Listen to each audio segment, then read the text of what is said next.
नरेंद्र मोदी और उनके बहुत सारे साथियों ने ये हैशटैग बनाया, I stand with Israel. BJP के रहनुमाओं ने उसको बहुत चलाया, इंडियंस ने, क्योंकि मुसलमानों से उनको गुस्सा है, वो मुसलमानों से नफरत करते हैं, हिंदुत्व के मानने वाले हैं, तो वो कश्मीरियों और फलस्तीनियों को एक तरह समझते हैं। तो बात यह है कि भारत ने ये हैशटैग बनाया, आई स्टैंड विद इसराइल। हालांकि लेकिन इस हवाले से मुख्तलिफ चीजें सामने आ रही हैं दुनिया के। अगर आप मीडिया को देखें, मुख्तलिफ चीजें रिपोर्ट हो रही हैं, सोशल मीडिया के ऊपर भी मुख्तलिफ चीजें रिपोर्ट हो रही हैं। लेकिन एक चीज जो बड़ी यूनिक है कि वहां पे जो बमबारी हुई है गजा में इसराइल की जानिब से, वहां पे इतनी बड़ी तादाद में बच्चों और औरतों की हलाकतें, उसके बावजूद सोशल मीडिया के ऊपर अगर आप देखें तो इंडिया में बहुत सारे सोशल मीडिया सारिफ ऐसे हैं जो आई स्टैंड विद इसराइल के हवाले से ट्वीट्स कर रहे हैं, इस तरह के पैगामात दे रहे हैं और इसराइल के साथ अपनी सपोर्ट को शो कर रहे हैं। अब किसी भी मुल्क के साथ अपनी सपोर्ट शो करना, अगर कोई मुल्क आपके मुल्क का दोस्त है तो उसमें कोई ऐसा। पैलेस्टीन इजराइल कॉन्फ्लिक्ट पर इंडिया ने जो स्टैंड लिया है उस पर तारीफ तो बनती है, क्योंकि इंडिया ने जालिम का साथ ना देने और मजलूम के साथ खड़ा होने, मजलूम के साथ स्टैंड लेने का स्टैंड लिया है। ये एक तारीफ का काबिल बात है। इसे और बहुत सारे लोग, हमारे हिंदुस्तान के बहुत सारे दोस्त जो है इजराइल को सपोर्ट करते हैं। बिल्कुल कर लेना चाहिए, अगर आपकी उनके साथ दोस्ती आप करें, बिल्कुल आप करें।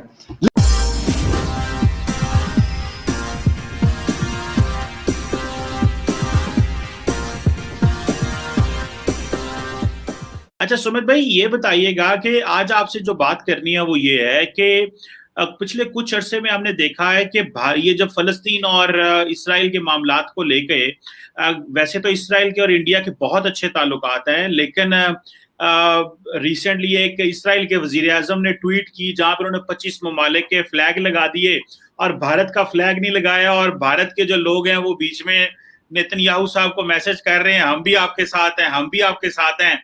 जबकि जो इंडिया, क्योंकि नॉन परमानेंट मेंबर है यूएनएससी में, तो वहां पे उन्होंने जो है वो इस तरह बात की कि वो फलस्तीन के साथ खड़े हुए हैं।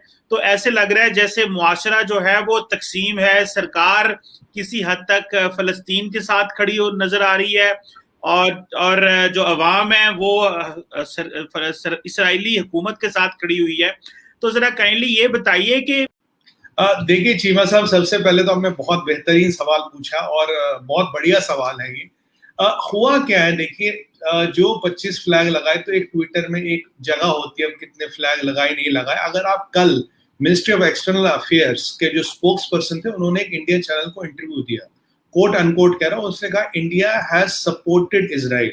और आप जो टी.एस. त्रिमूर्ति है, जो हमारे परमानेंट मेंबर है यूएनएससी के, अगर आप उनका स्टेटमेंट केयरफुली समझे और 3-3.5 मिनट का स्टेटमेंट और पढ़े, मैंने सुना था कि कल हमारे नेशनल डिबेट, 1-2 डिबेट्स हुई थी इसमें, तो मैं भी उसमें था। तो देखिए, जहां तक पैलेस्टाइन की बात है, हमारा स्टैंड पैलेस्टाइन पे बिल्कुल नहीं बदला। मोदी जी जब इजराइल गए थे, वो पैलेस्टाइन गए थे, वो वेस्ट बैंक गए थे, वो महमूद अब्बास साहब से मिलने गए थे। हम गाजा नहीं गए थे क्योंकि हमास की गवर्नमेंट को हम नहीं मानते। So India's stand has not changed. India is with Israel, but we are also with the people of Palestine. We are not with Hamas. We do not recognize Hamas. We have no relation with Hamas because we believe, हमारा माना, Hamas एक terrorist organisation है, इसीलिए हमारा उनसे कोई लेना देना नहीं। और ये वाजे करना बहुत जरूरी है। Modi ji went to West Bank, वो रमाला गए थे, वो गाजा नहीं गए थे, because we do not recognise Hamas. उन्होंने कल CNN न्यूज टीवी 18 को स्टेटमेंट दिया, ये मिनिस्ट्री ऑफ एक्सटर्नल अफेयर्स के स्पोक्स पर्सन कहते हैं India has supported Israel and we thank India for their support Israel. इसीलिए मैंने आपको टी.एस. त्रिमूर्ति साहब का स्टेटमेंट की फर्स्ट लाइन और लास्ट लाइन बताई। और चीमा साहब, अगर मिनिस्ट्री ऑफ एक्सटर्नल अफेयर्स का spokesperson government of Israel का कोई रिपोर्टर या कोई जर्नलिस्ट नहीं, अगर वो खुद कहता है इंडियन चैनल पे 9 बजे प्राइम टाइम के इंटरव्यू में, we thank India for their support to the government of Israel, that answers the statement. But question ये है कि जो हिंदू नेशनलिस्ट हैं, मैं इसको थोड़ा मजीद उसके अंदर चला जाऊं। मैंने तो वो ये नहीं है कि मैंने तो पहले ही मान लिया कि किसी मुल्क में 2 तबके हो सकते हैं, मल्टीपल भी हो सकते हैं, वो पॉइंट नहीं है।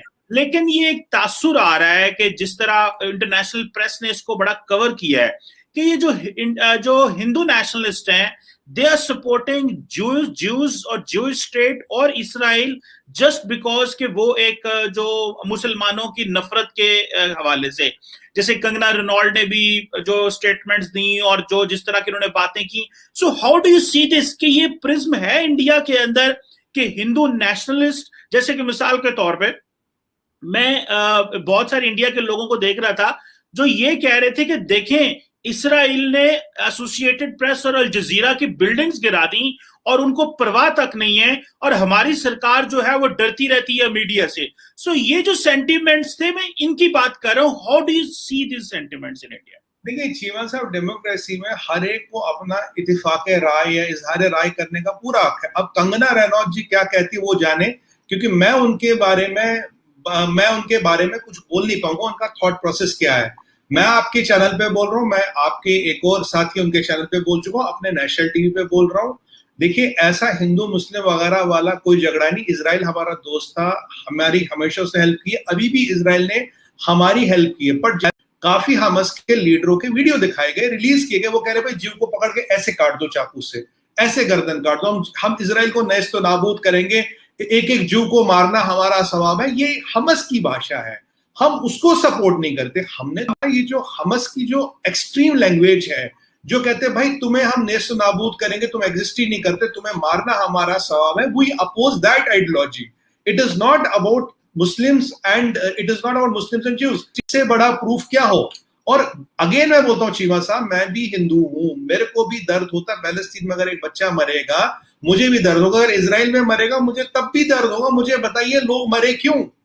Why should somebody die? मतलब हम लोगों को मार के क्या मिल रहा हमें?